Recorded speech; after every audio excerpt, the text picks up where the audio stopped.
Hello, I'm John. I do the smokeless powder guns on this channel, and my buddy Dimwit, he does the black powder guns.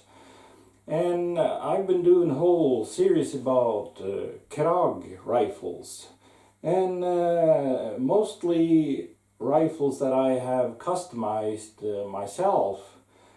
And today I thought I'd show you what they typically look like before I start. So over here I got my next candidate, and I got all the parts, well, at least most of them that I need. And we're going to talk about how to install match trigger assembly, and I have a bare receiver here to help demonstrate that, and I have instruction manuals for a couple of them. And we're also going to take a look at probably the nicest receiver wrench ever made for Krag. So let's start by having a closer look at the rifle that I'm going to modify. Here it is.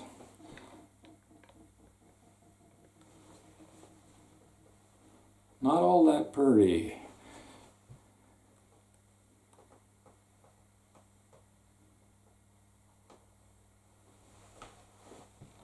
Got kind of a homemade stock. There's probably original stock that's been modified, maybe. We'll see. And it's still got the original infantry barrel on it with the bayonet lug and everything.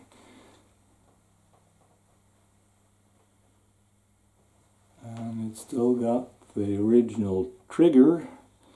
And somebody did some serrations on it. I don't think it helped their shooting any, but that's what they did. And it's got a scow diopter, this big thing on the left side here, and they're actually not bad. And it's been drilled and tapped for another diopter on this side. And it's got a nice slick action.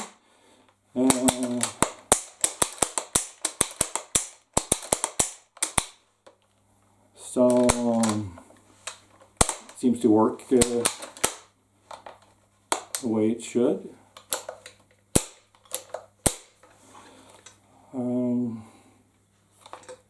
It's made in 1902. Let's see, how do I do this?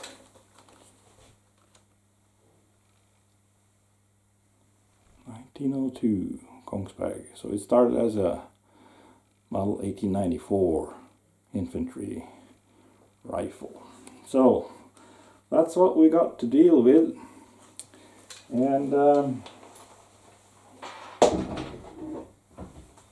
I'm going to put a heavy match barrel on it. It's what we call a 21mm barrel. That's the thickness out here, and it's made at Kongsberg.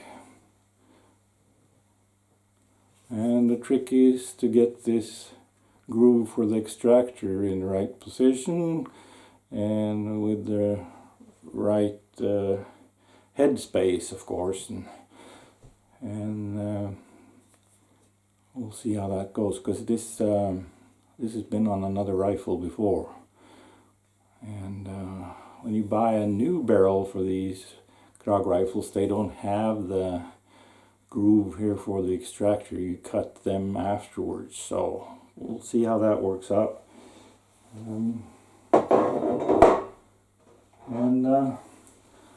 This is a real nice competition stock.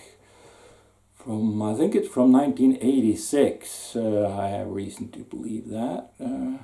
And I have actually used this on another rifle before. It's already got a piece of Picatinny rail underneath the front of it, so I can have a bipod on there or searchlight. And it's got cheek risers So that helps when you have a scope on there. And this thing has barely been used. It's really nice. Really bites into your hand, this check ring almost. No wear at all.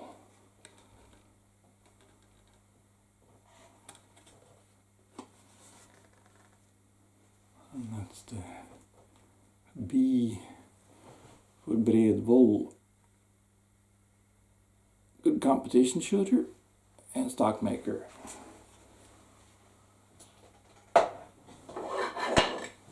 And this is the upper wood for it.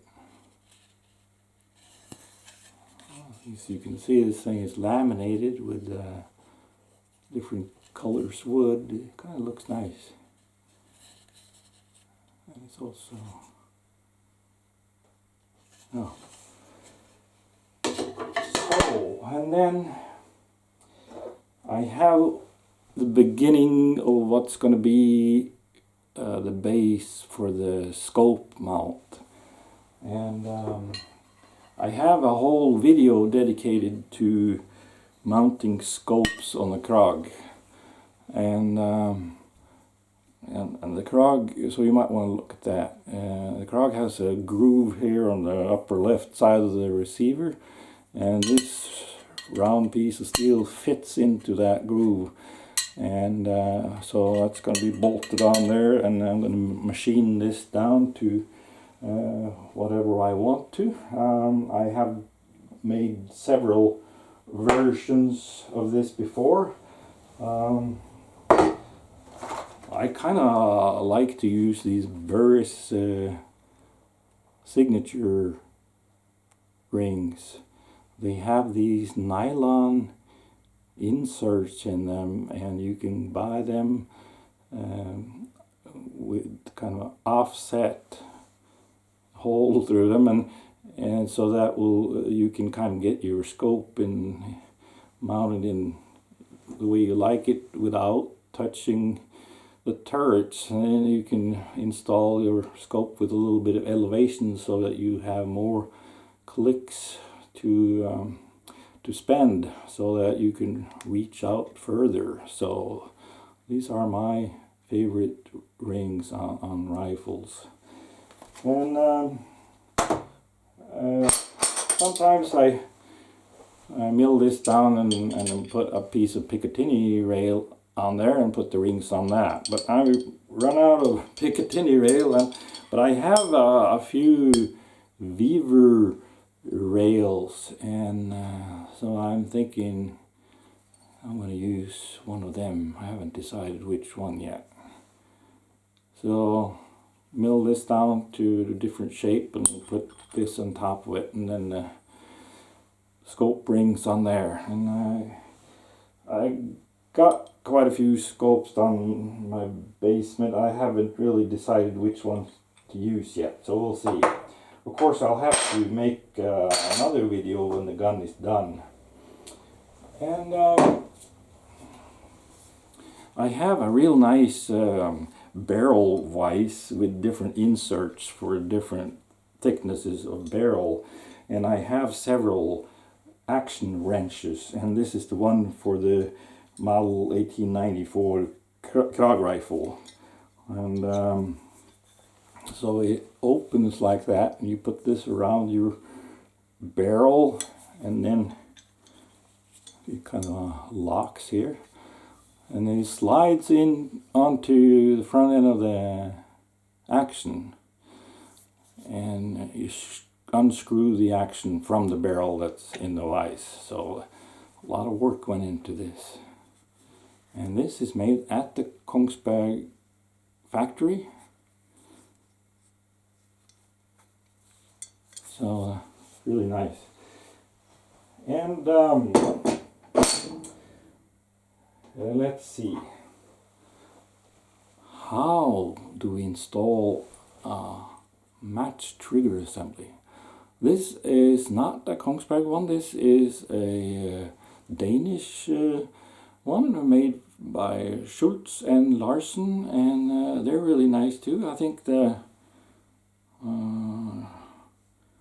I forgot to check, but I think the Kongsberg one's got one more adjustment screw, but they both work very nice, and they install much in the same way. And before we take a look at the instructions manual, let me just show you on here. So let's see, how do we do this? Okay, so there's the receiver and the let's see this is a rounded part that sticks out. It goes into this hole on the action. It slides in, and then there's an adjustment screw there that pushes it up into the action. But there's I'm hoping you can see this properly. Let's see. As you can see, there's not quite enough room for it, so you have to make room for it inside this rounded bottom edge here. And you can do that with an angle grinder or a Dremel. And also down in here there's a hole for the trigger sear to come up through, and that hole is not big enough for these match trigger assemblies, so this hole needs to be expanded to the rear, if I'm not mistaken. Yes, quite a bit to the rear. And when you're working with this action, you're going to find out that it's really hard. It's case hardened, so it's got a hardened surface, but it's softer underneath the surface. So a Dremel tool with one of them diamond things is real nice, or you can have these small needle files with diamond coating on them. Works very well, but a regular file is just going to skate. So that's how you install it. And these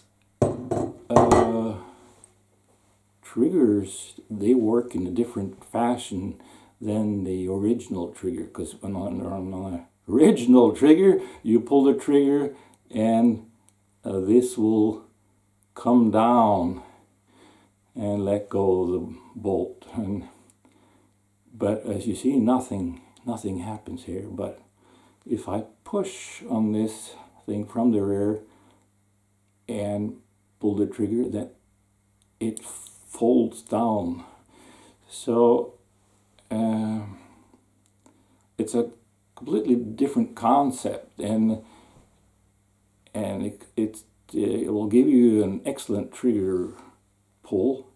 You can adjust it however you like it, but it's like breaking a rod of glass. It's just clean and crisp.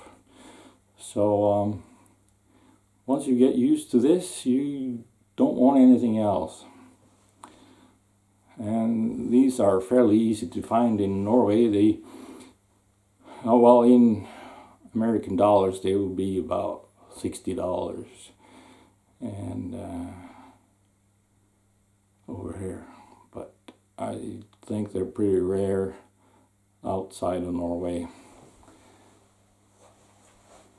So let's this is Kongsberg instruction manual for the match trigger on the Krag. It's dated 1981. And you can stop the video and study this.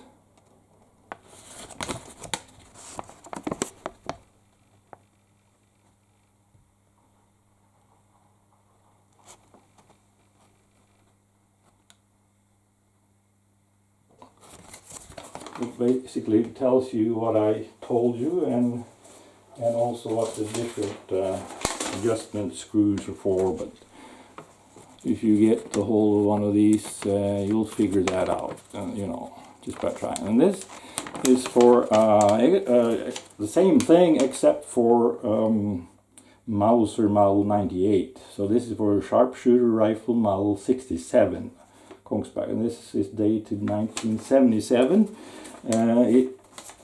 This is bolts right on there. There's no fitting to the Mauser, as I recall. And it's got the same adjustments. It's basically the same thing, but just different shape and different way to fasten it to the action.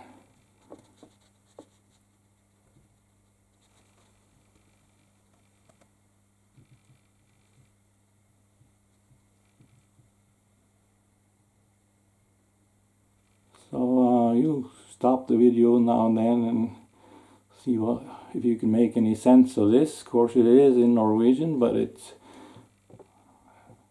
pretty much self-explanatory, really. So